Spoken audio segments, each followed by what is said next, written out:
Okay, today we're working on Alan's tractor. We're going to swap out the old Saginaw steering unit for a Charlene. So we got to start disassembling. Got a lot of people that ask about this, so thought we'd make a video. First thing we need to do is get the beauty cap off there, which ain't too tough.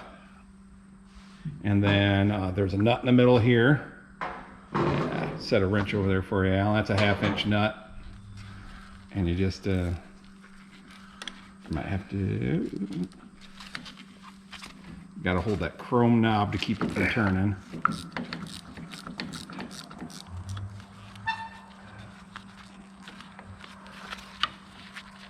This works pretty good, having someone else do the work while I film. Then you wiggle that knob up off from that shaft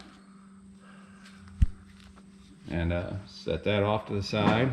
Now you can just pull the whole steering wheel and the top half of the shaft right up out of the column there. That's out of your way easy enough.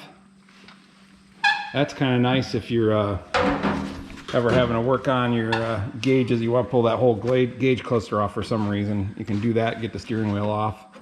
So now we need to, I already got the gauge cluster loose, but underneath there is a 1/2 inch nut right here, and the same thing on the other side that holds this beauty plate on for the tilt steering. So we got to get that nut loose and the one on the other side loose to loosen up that beauty plate. That can't come out right away, but then there's another set of nuts underneath, and those are 1/2 inch as well, so we can use the same wrench. You might want to tilt it. I'll hold that up while you work. Let me sit there. Oh, you want me to get this one up? Yep, that one there. I can hold the other side.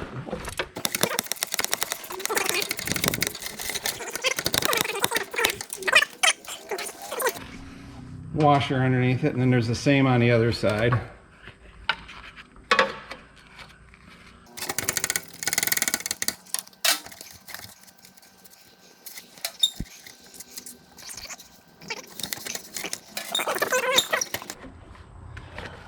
To get that up and away just a little bit.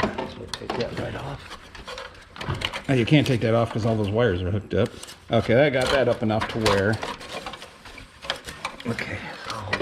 Sometimes it helps on these gauge clusters. A 1650 doesn't have a speedometer, and on this one the engine's already out, so the tack cable's unhooked. But a lot of times the speedometer will keep you, from, on the bigger tractors, will keep you from pulling this out, and you just reach in there and unspin the cable off the back of the speedometer, and that'll help you get a little more reach. But now there's another set of 1/2 inch nuts right there to hold the clamp, to hold the tube on.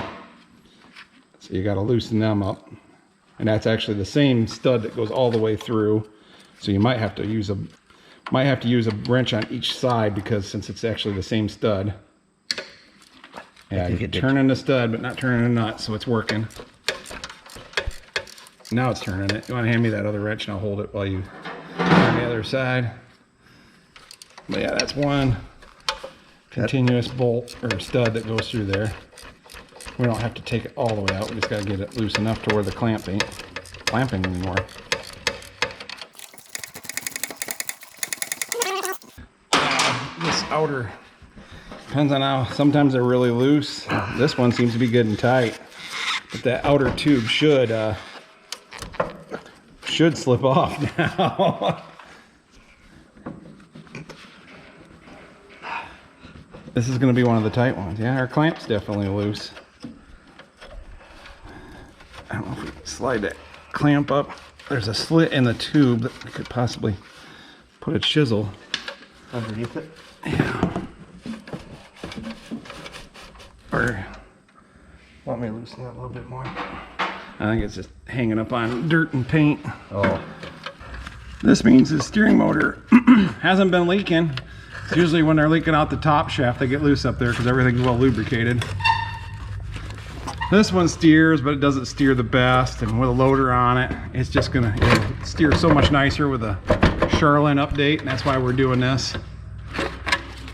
I have already done this on Herman, and it just makes fingertip steering once you're done. It's just a whole new level of driving pleasure.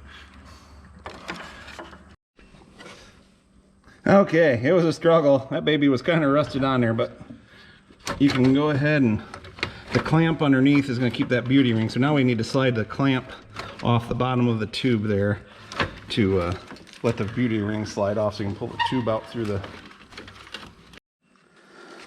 Whew! One that doesn't leak can be a bear. We had to fight to get that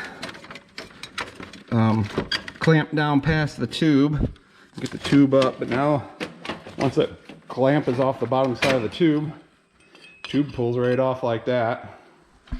We can now, you want to hold that gauge cluster up, Alan, and I can slip this. Oh no, I can't, because it's still got this tube in it. Never mind. Okay, next thing we have to do is there is a nut. I'll put a little arrow in. We got to loosen that. Oops, that's my fingers. We got to loosen this nut here at the bottom of the column, and then this collar has to come down and turn around to take a ball out. So we'll do that. Okay, this is turning out to be one of my, or probably the toughest one I've ever worked on, but we had to put a pipe wrench up here. I had to get the actual 1.25" end wrench out. But once it broke loose, boy, you guys would probably like that to be. So we spin this nut off the bottom here now that it's broke loose.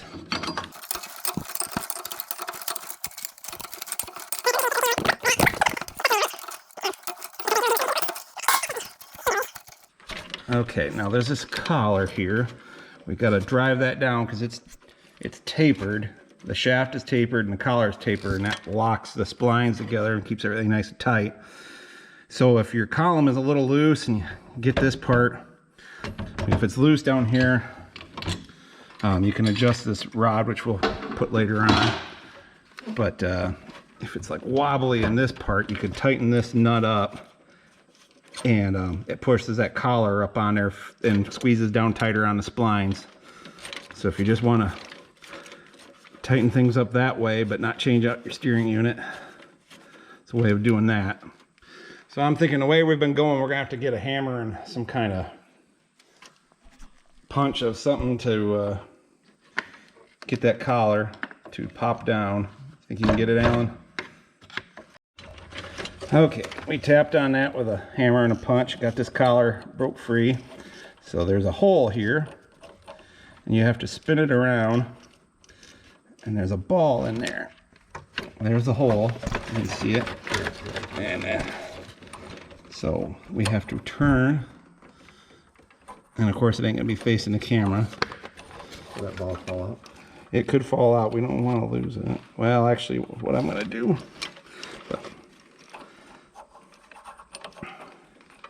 we may have to turn the column to get the hole to line up with it. I'm not seeing it here. It's probably around on your side or something. Well, and with all the rust we've had, that ball probably ain't gonna fall out. Okay, we found the ball. You can kind of see it through the hole there. So I'm gonna take a magnet. Let's see if that'll... I probably should have grabbed an O-ring pick. The way this thing's been rusty. There's the ball. You can see no ball. Ball. Let's see if I can stick this magnet in there. Get it to jump out. No. Okay, well maybe I'll have Alan pull up on that column while I have the... And maybe that'll make it pop out. Oh, I heard it jump. Oh, and then I still dropped it.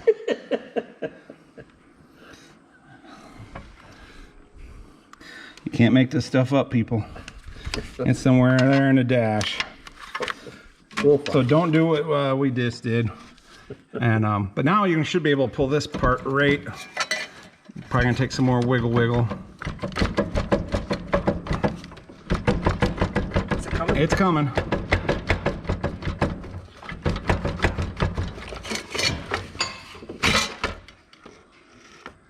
All right. I can show it a little better now. As you can see the nuts here, there's splines in there. There's the hole. When that lines up, you're putting it back together.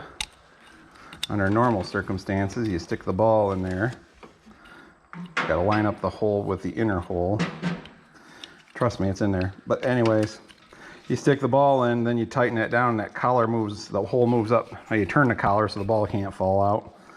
But then once you tighten the nut, the collar moves up and makes it so the hole will never line up again until you loosen it up again. That ball is just a safety thing. It sits, here's the top of the steering motor. There's a groove there. That ball sits in that. And so even if this nut gets loose, or if the splines get a little loose, that nut keeps it from pulling right off the shaft. So it's good to have it in there. I can see the hole right here. Okay, there are tapered studs that come in. Alan's already got all the steering lines off. There's 4 altogether. These are the ones that go to the steering box. And then one goes in the side for pressure and the other one comes out the back for a return. Then there's these studs that are tapered that go to the side of the steering box so you can take the slop out of it. And there's a jam nut Alan has there. I already got that off. And you want to wiggle that unit, or maybe you do it, or I'll wiggle it. But if you wiggle a little, it loosens things up enough to where that nut will turn by hand. That stud, there it's going.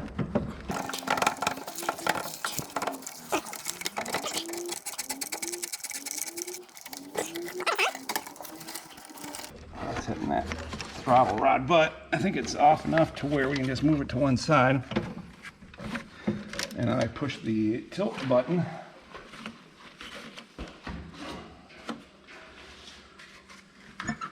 That. Let's see if you can't lift it out of there.